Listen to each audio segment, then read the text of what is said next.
Why are starch granules key to gelatinization? Imagine cooking a simple sauce or thickening a soup and wondering what makes it turn from thin to thick so smoothly. The secret lies in tiny structures called starch granules. These granules are stored inside plants like potatoes, rice, and wheat. When you heat these foods in water, something fascinating happens. The starch granules start to absorb water and swell up.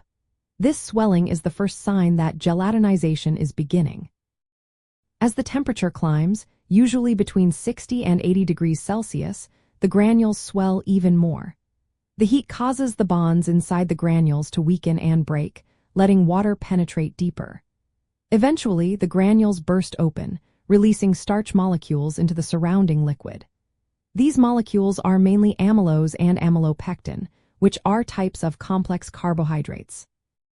Once released, they thicken the liquid, creating that smooth, gel-like texture we love in sauces, puddings, and baked goods. The amount of thickening depends on the type of starch, how much you use, and how long you cook it. Cornstarch, for example, thickens quickly and leaves a clear finish, while potato starch gives a glossier look. It's important to remember that once the starch granules burst, the process cannot be reversed. They don't go back to their original form. Different plants produce starch granules of varying sizes and compositions, which affects their behavior during cooking.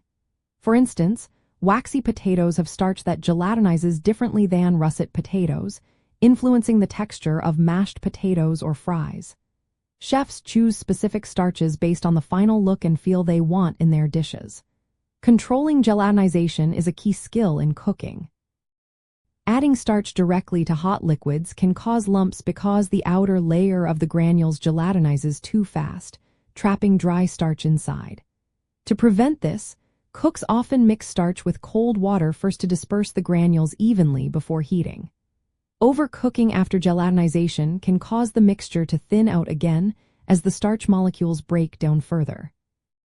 So, the reason starch granules are essential to gelatinization is because their structure allows them to absorb water, swell, and then releases molecules that thicken and stabilize food.